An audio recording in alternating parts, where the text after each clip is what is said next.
Bom, pessoal, como eu disse no vídeo de apresentação, eu tenho algumas limitações, então no vídeo que vocês vão assistir agora, ele tem alguns problemas de áudio. O meu microfone deu alguns bugzinhos, eu ainda não sei porquê, mas eu não tinha feito uma outra opção de gravação, então eu só tinha essa e eu não quis aí perder a oportunidade de postar para vocês. Então peço desculpa.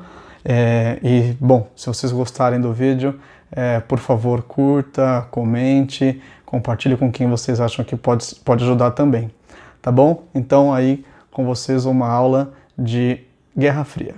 Olá pessoal, tudo bem? Bom, eu me propus aqui a falar de globalização, mas eu não consigo falar de globalização se não falar um pouquinho de alguns fatores históricos que começaram antes, certo? Bom, o que é globalização? Vamos só para dar uma introdução. Globalização é muito difícil explicar em um vídeo como esse, é muito difícil explicar até presencialmente, né? Explicar a globalização é um processo muito longo e que daria uma tese de mestrado, de doutorado. Mas a gente poderia aí tentar resumir globalização dizendo que é a intercomunicação e a interdependência entre os países. Como assim? O que é intercomunicar? Né? É quando um comunica-se com o outro, certo? O que é interdepender? Né? Nem sei se essa palavra existe, mas seria aí um depender do outro. Então, um se comunica com o outro, um depende do outro, a nível de países que a gente está falando, certo? Legal. Então, a gente entendeu que globalização é isso, certo? Mas onde começa a globalização? Onde começou tudo isso? Também é polêmico. Há quem diga que há quem diga que a globalização começou lá nas navegações, né? Quando os portugueses iam lá pegar especiarias nas Índias para vender lá na Europa e tal. Então já era uma forma de ter uma interferência cultural, né? Porque tá chegando produtos, perfumes, sabores de outras culturas. Então já seria um começo da globalização. Há quem diga que a globalização não, começou aí após a Guerra Fria. Então acabou a Guerra Fria, começa a globalização. E também há quem ache que a globalização começa com as navegações, mas ela se intensifica muito com o fim da Guerra Fria. De qualquer forma, eu preciso explicar um pouco da Guerra Fria para a gente poder entender melhor então a globalização, certo? Então, o que foi a Guerra Fria? Primeiro, a gente tem que entender que esse nome Guerra Fria é porque essa guerra não aconteceu diretamente entre as duas potências ali da época. E quais eram as duas potências da época? Era os Estados Unidos de um lado e do outro lado a União Soviética. Por que esses dois? Olha só, a Europa historicamente é conhecida como um continente de muito poder e de muita hegemonia ao longo do processo histórico dela, né? Se a gente for parar a pensar, a Europa que começou com as colonizações e colonizou aí boa parte do mundo, impôs sua cultura, impôs sua língua, né? Então vários países aí têm descendência europeia. Só que as guerras enfraqueceram demais a Europa, principalmente a Segunda Guerra Mundial. A Segunda Guerra Mundial deixou ela muito abalada. E esse enfraquecimento faz com que ela perca aí o posto, pelo menos temporariamente, de hegemonia e surja, então, ela dá espaço para o surgimento de outras hegemonias, né, de outros poderes, que vai ser Estados Unidos e União Soviética, certo? Bom, A disputa entre os dois ela era principalmente ideológica, por isso que chama Guerra Fria, porque não houve um confronto direto entre as duas potências. Repara, na época que isso estava acontecendo, as pessoas não sabiam que esse confronto não ia acontecer. Então, aparentemente, o que o mundo estava vivendo era a iminência de uma terceira guerra mundial. E isso gerava uma tensão global muito grande, né? Mas não havia, então, um confronto direto entre as duas potências. É bom destacar essa questão de não havia confrontos diretos. Por quê? Porque as duas potências financiaram diversos conflitos no mundo depois, então, do... Vixe, buguei aqui. Financiaram diversos conflitos no mundo durante o período de Guerra Fria, né? Então, uma forma de demonstrar poder, de demonstrar força, de demonstrar tecnologia era financiar guerras em outros lugares do mundo, né? Então a gente pode citar, por exemplo, a guerra entre o Irã e o Iraque, a guerra entre as Coreias, né? A guerra do Vietnã, diversas questões na África, né? De influência dos países envolvidos na Guerra Fria. Então, como é que funcionava, né? O que estava acontecendo lá durante esse período, a gente pode chamar por exemplo, entre as coisas que estavam acontecendo, não era uma só, mas entre as coisas, nós tínhamos algumas corridas, que eu vou colocar aqui, né? Então, nós tínhamos corridas. E essas corridas, nós vamos ter duas corridas que a gente destaca, certo? Que é a corrida armamentista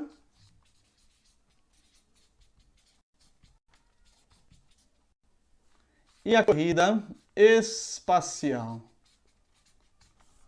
Então, o que é a corrida armamentista? É ver quem tinha mais armas, né?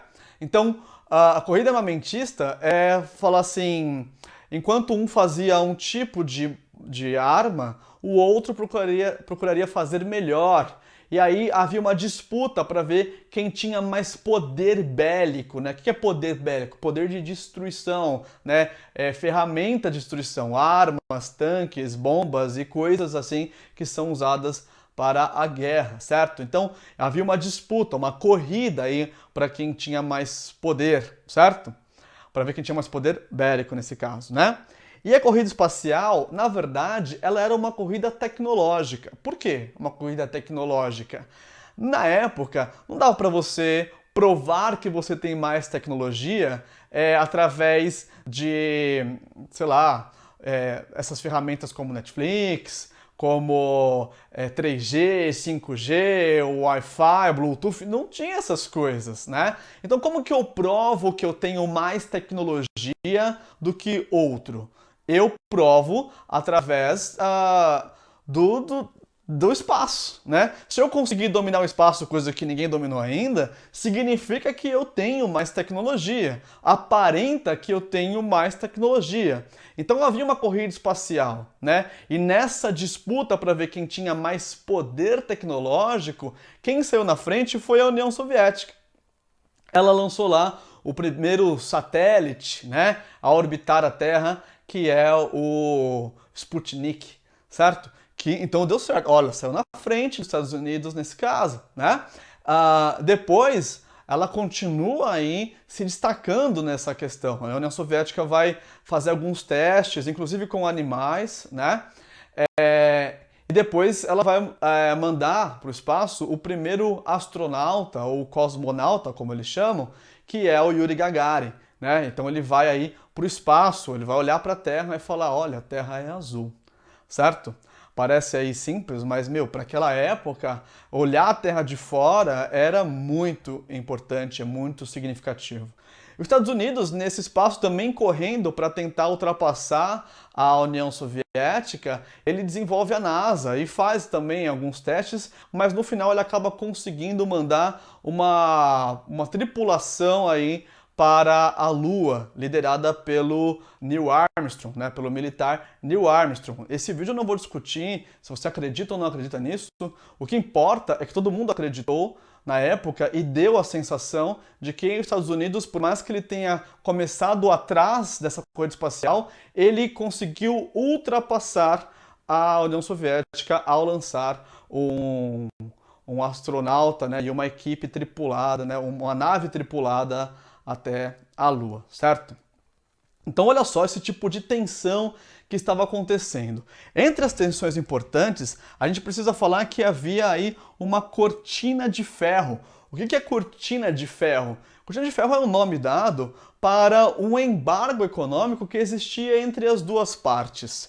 Como assim? O que é embargo? Embargo econômico é quando eu me recuso a comprar de você e me recuso a vender para você. Né? Então, quando um país está embargado, né, economicamente, é porque ele não está comercializando mais com aquele. Então, você não vende e não compra mais nada.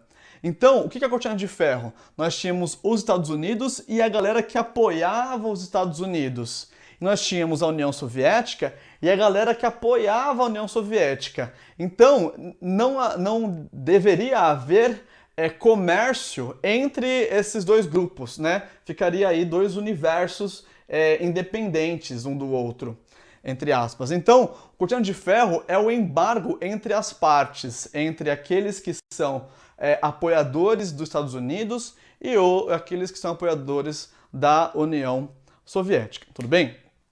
Basicamente, a disputa ideológica estava em tentar defender qual era o melhor sistema econômico para reger aí o seu país e reger o mundo. Se era o sistema capitalista, né? Então os Estados Unidos ele defendia o sistema capitalista, defende, né?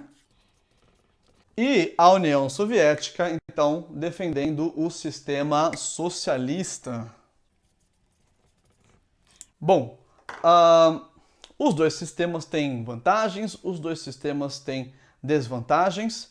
Isso eu não vou discutir nesse vídeo, porque senão vai ficar muito longo. A gente pode até pensar para um próximo vídeo, vocês me digam se estão interessados em discutir essas questões, tudo bem? Além da cortina de ferro, nós tivemos a Conferência de Potsdam, que, na verdade, essa conferência ela vai fazer com que a Alemanha, então é decidido que a Alemanha fique dividida.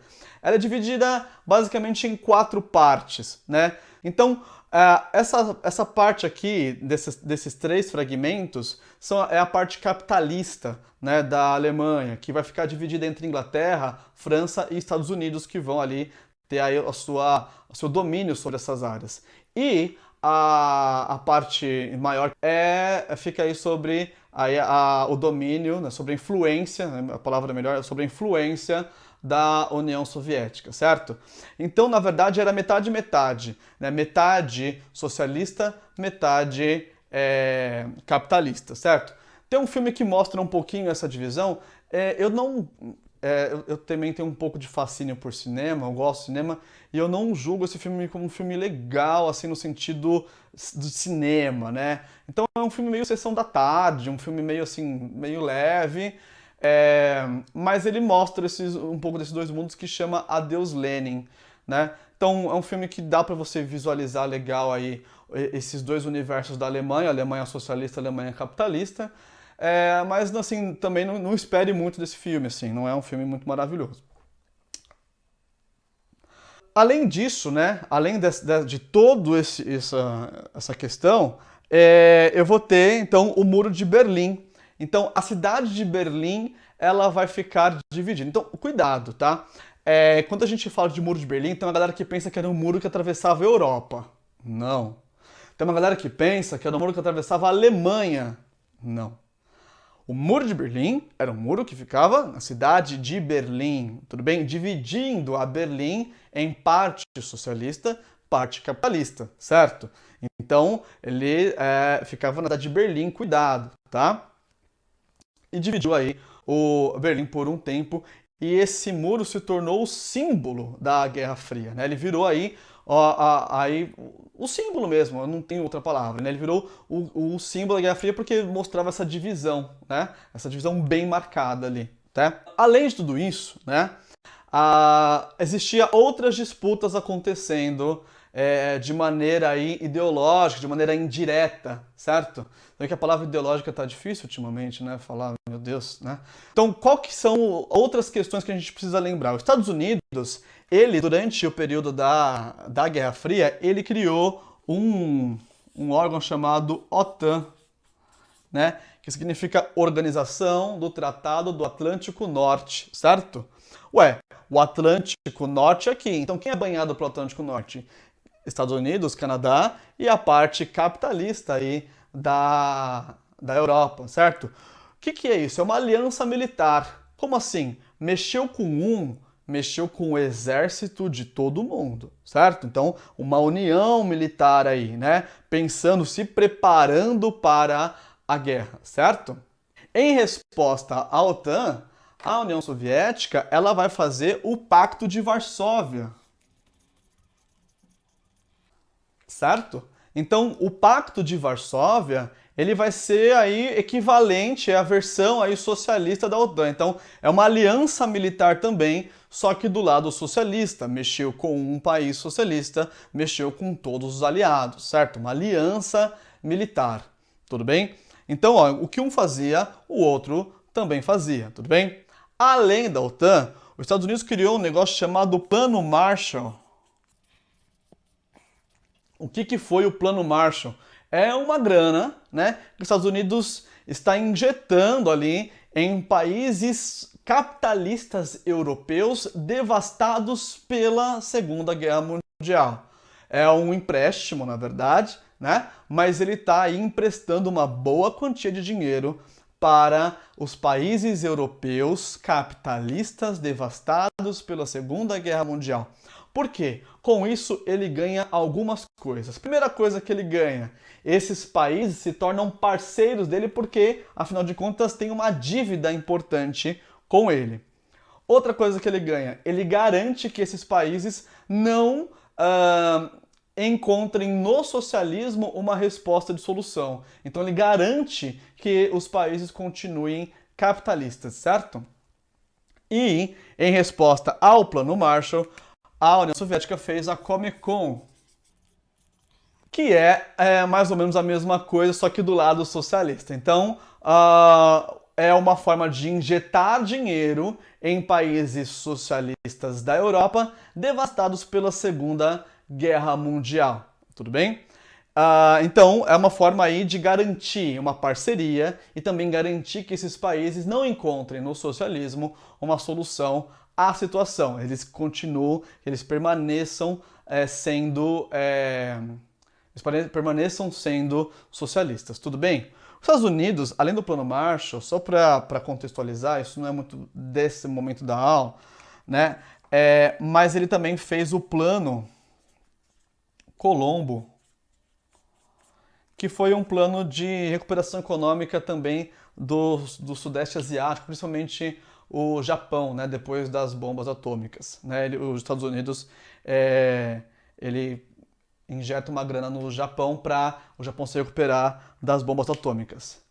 Ah, professor, mas não foi os Estados Unidos que lançou as bombas atômicas? Aham, foi sim. E aí ele vai lá e empresta dinheiro para os caras se recuperar? É, é isso mesmo. Mas o Japão aceita? Brother, imagina o seguinte, ó. Você tá de boa, entendeu?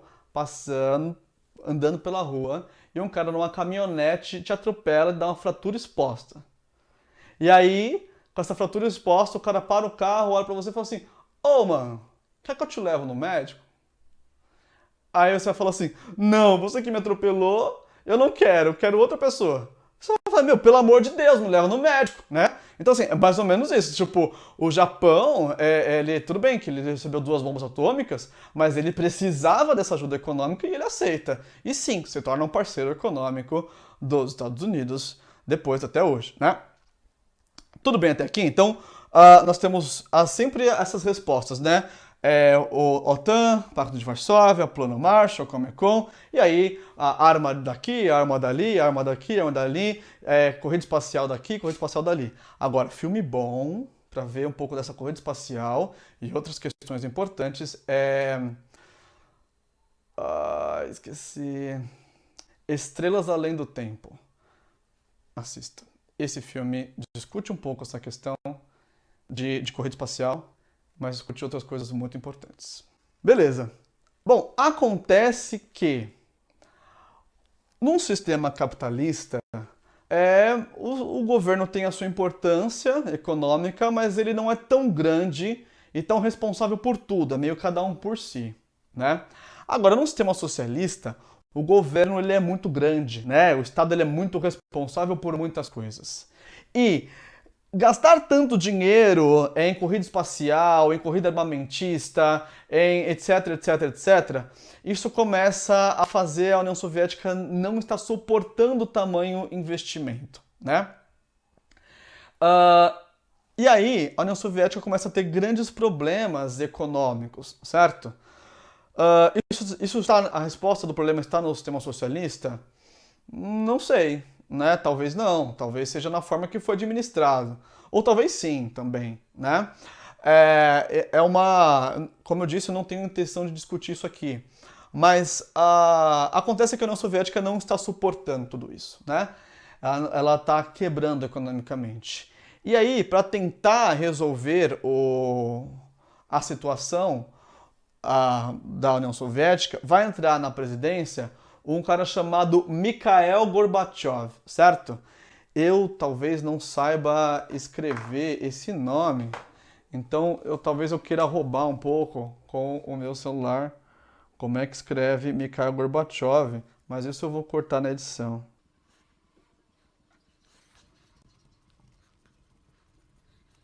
Então, nós vamos ter aí, ó, esse cara chamado Mikhail Gorbachev, certo?